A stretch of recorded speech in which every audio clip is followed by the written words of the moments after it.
Hey, I thought I'd make a video called 1501 Eastland Avenue.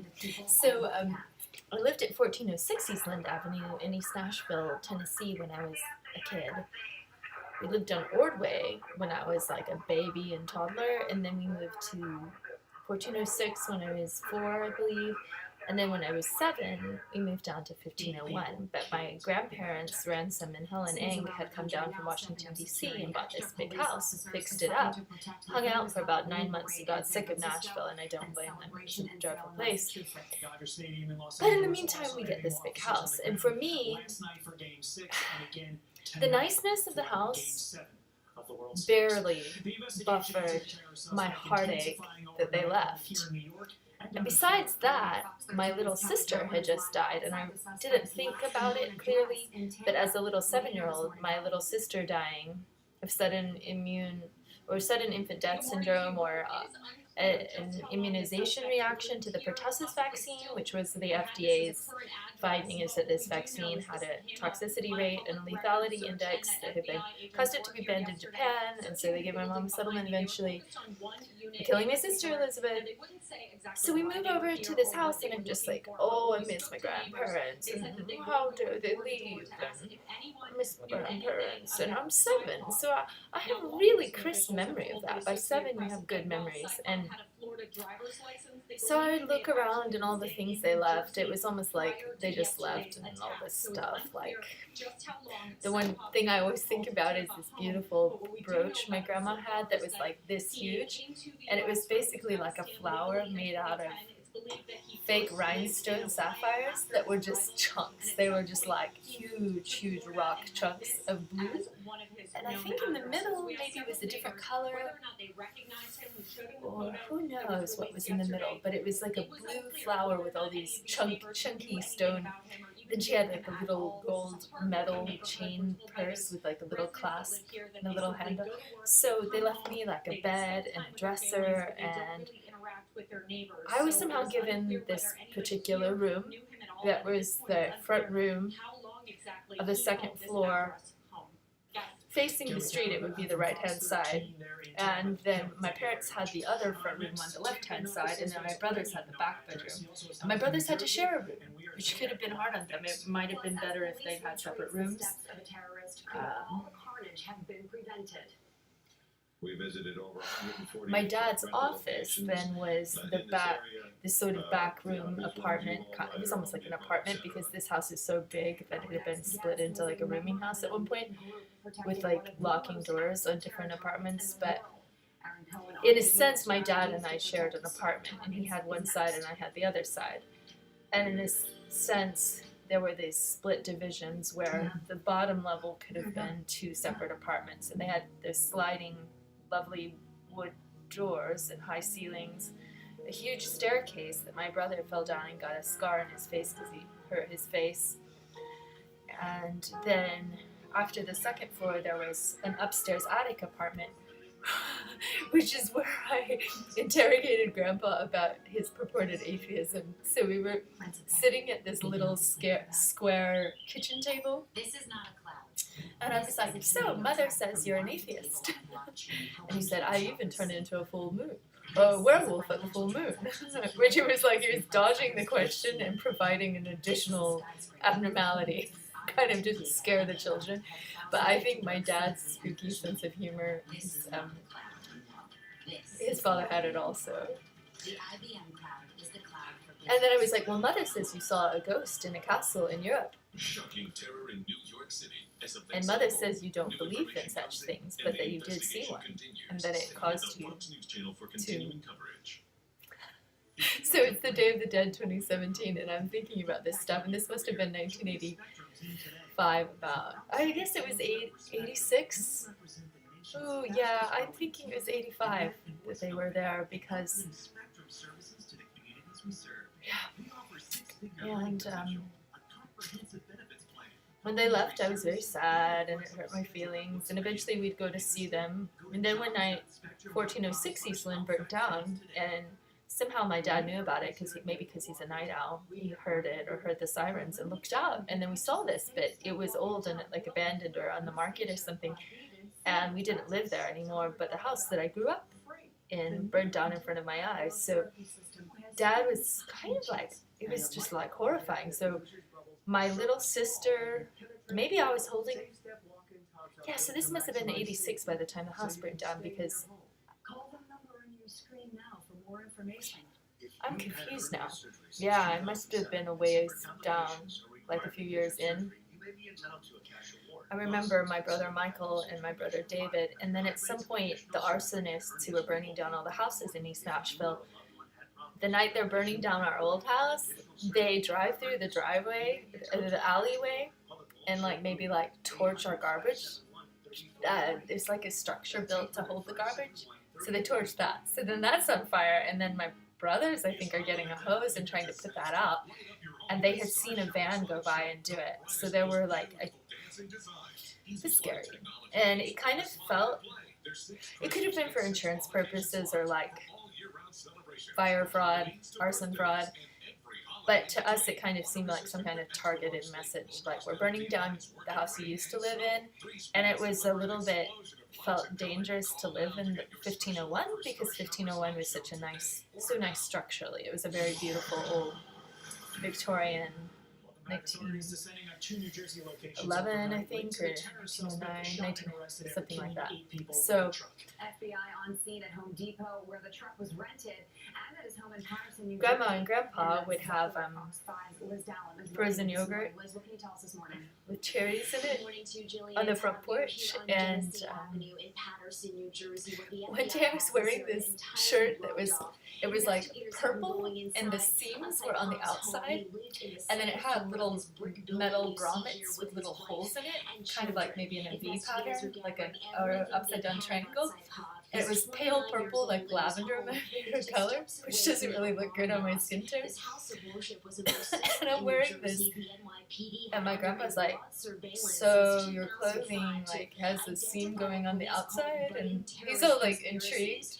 And I guess it's vaguely Cyndi Lauper-esque, because it's the 80s have just happened and punk has just happened, and I don't know how it finally wound its way to Kmart in Nashville, Tennessee, but somehow I thought the shirt was cool, so I got it, and it was cheap. So I'm wearing my coolest shirt. It's a little bit punk rock as a little 7-year-old. Little punk rock 7-year-old having frozen yogurt on the front porch with Grandma and Grandpa, and the porch was huge and you could have like a meal on it. It was so lovely. And I remember I wanted to see The Labyrinth with David Bowie, had just come out, and I'd seen the commercials and I was like, oh, that looks so interesting, and my mom was like, you're not seeing that, so I wasn't allowed to see that. So when Grandpa left, I found out later from reading a letter, they had deliberately left a bunch of books and things for us just to be kind of nice, like a gift, and also to start getting rid of their massive collection of everything. And they left a lot of military history books in what was a beautiful library in the front downstairs room. There was a front library with built-in wood, like built into the wall wood case shelving. So it was like actually a library or to be an office. So I would sit in there and I remember reading things there like vehicle-proof stanchions along that spy planes and spy pilots with reconnaissance missions over the USSR, and their little cyanide capsule for suicide in case of detention. And I had to become an obsession in Israel. And this is wow, I remember reading Oprah Winfrey's maybe autobiography there, portions of it that were mind-blowing. And I had this friend called Raymond, whose mother was a single mother, who had like, I think, 3 kids, Raymond, Bianca, and maybe Aaron.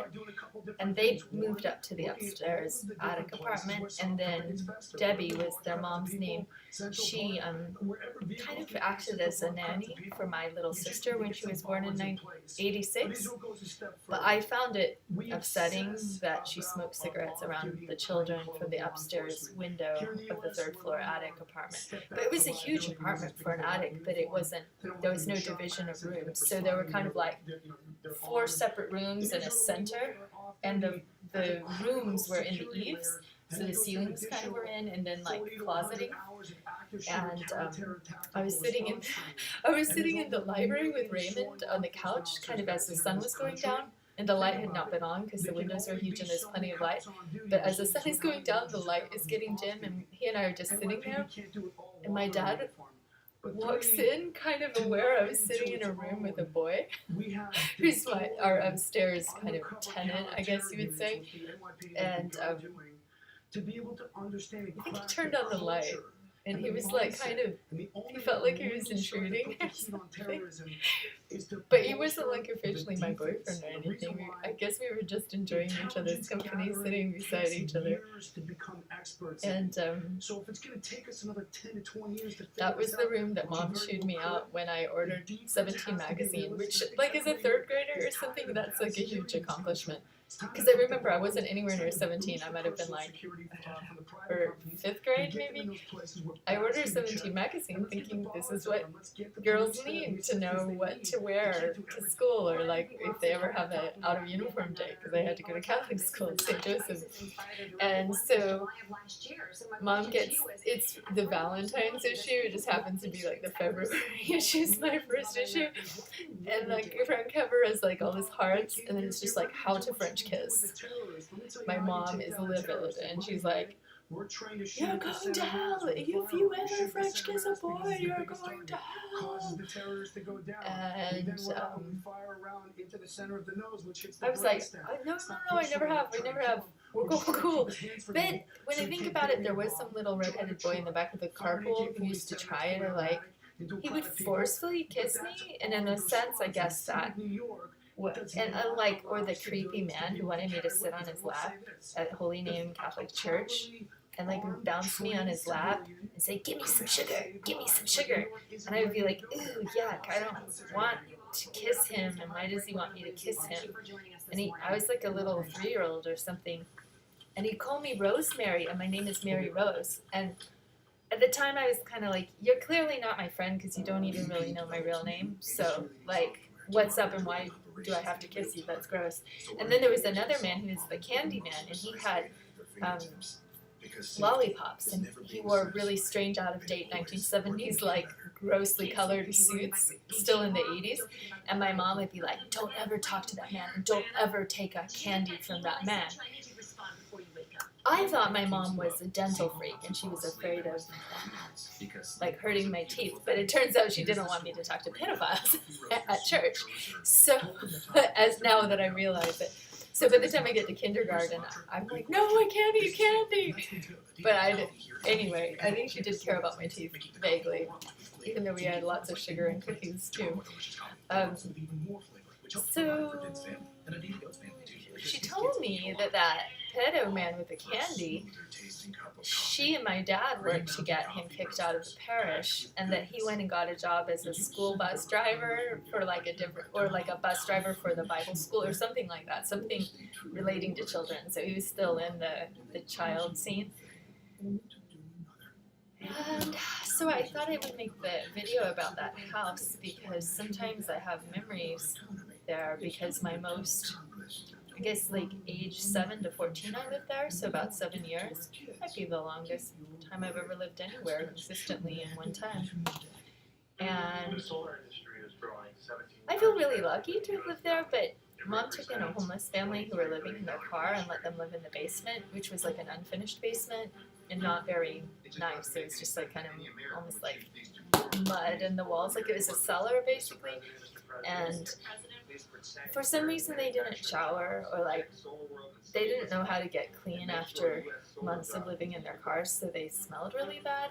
And then the little girl, Carrie, would come up to my upstairs room and like look at my things, and I would feel really bad about, I guess I should have just been like, "Hey, you gotta take a shower." But I didn't know how to do that, and so she smelled bad, and I felt bad for her. And then I felt bad for her that she had to live in the downstairs. But I also kind of felt it was provoking class consciousness at an early age, because my mom was such a humanitarian and always saving people, like the upstairs neighbor and the downstairs neighbor. So the man down there drank and I remember he had beer bottles or something. I found him scary. Turnos, they were the Turnos, Carrie Turno. And You'll also receive 11 flossing tips. And when you order now, well, I have lots of lovely memories of my grandparents there. I remember different books that I read in different portions of the house because the house was so big you could go to different, like I would sit in this window in the dining room where I remember this, like different conversations I had, like when my grandma told me about having her tubes tied and I was like 7, so I knew about sterilization and she said it was extremely painful childbirth and she never wanted to do that again. I think that influenced me. And then I remember being amazed at Grandpa's ability to use the dishwasher. I think because my own dad was so inept at anything to do with household anything, but my grandpa, on the other hand, was a very domesticated, properly trained, helpful man, unlike my dad. So, what else? Ooh, there was an alarm, so we by the time we moved in, we couldn't figure out the alarm system, so we were constantly having the police come because of the security alarm. But now I think about it, I'm like, that was so nice of them to have a security alarm, because later we would always have a Doberman and a cyclone fence and a lock and all these different things, but basically I didn't particularly feel safe ever in Nashville. Like, there was a woman who opened her door a block down the road who got knifed just for opening her door, and then there was like a hanging of a little black boy that my mom had to explain to me racism really early, and I think my parents were almost in the process of getting mugged. They had some thieves working on their house who ripped them off, and my mom had to chase them away at gunpoint. And then my dad always kept his pistol under the seat of the car when we drove up to DC, I think because he knew DC was rough. So there were like a lot of things about safety concerns that were hard to understand, and by my teenage years when we moved to Riverside Drive in Inglewood, I think is the middle neighborhood between East Nashville and Madison, there were a lot of like gunshots, and I mean I remember Ordway, the first house when I was 3 and 4, or younger, that there were kind of rough people who sat around drinking beer all the time, throwing beer bottles, and my dad would like go down and be like, could you please not throw your beer bottles in my yard, and things like that. My dad was trying to have civilization, but they weren't really having him. They didn't really want his opinion. I remember my next door neighbors were, I think, Jehovah's Witness or something, or they didn't believe in birthdays and Christmas. So my mom would always tell me about that, but they were my best friends. And we had asparagus, and Grandma Summers came out. Great Grandma Summers, who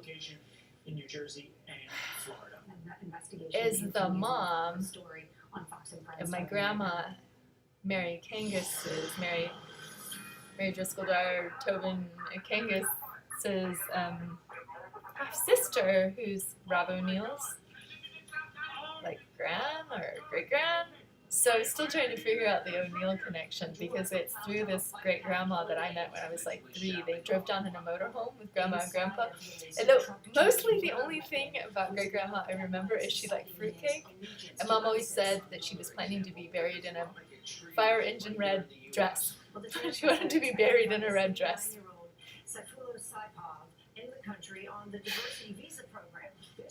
And I heard she had been unlucky in love, and she had just like bad husband after bad husband. One had mustard gas poisoning, one was an abusive alcoholic who was a deranged Catholic who would make them pray when he was drunk and scream at them, force them to pray while he was screaming at them drunk.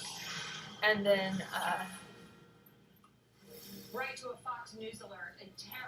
my grandma's dad died before she was born, supposedly in a car accident.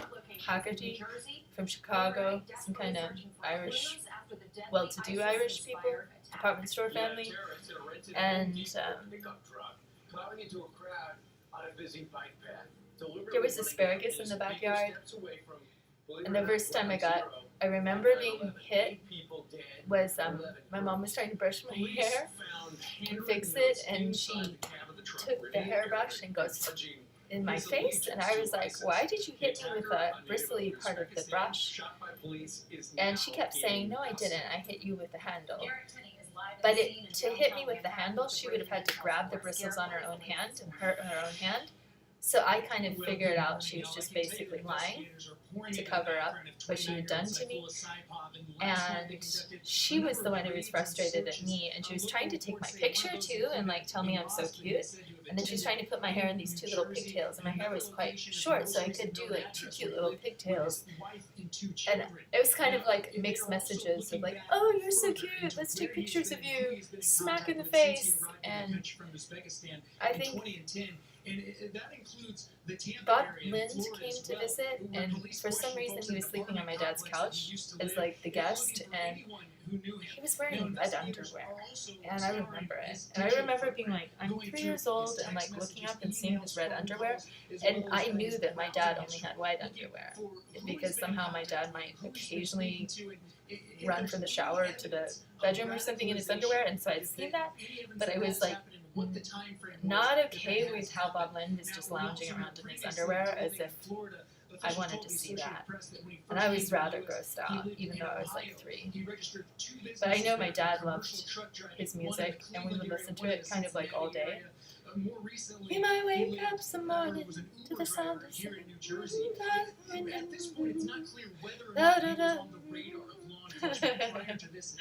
Okay. So today's the Day of the Dead. Dad is dead. 20 minutes too long.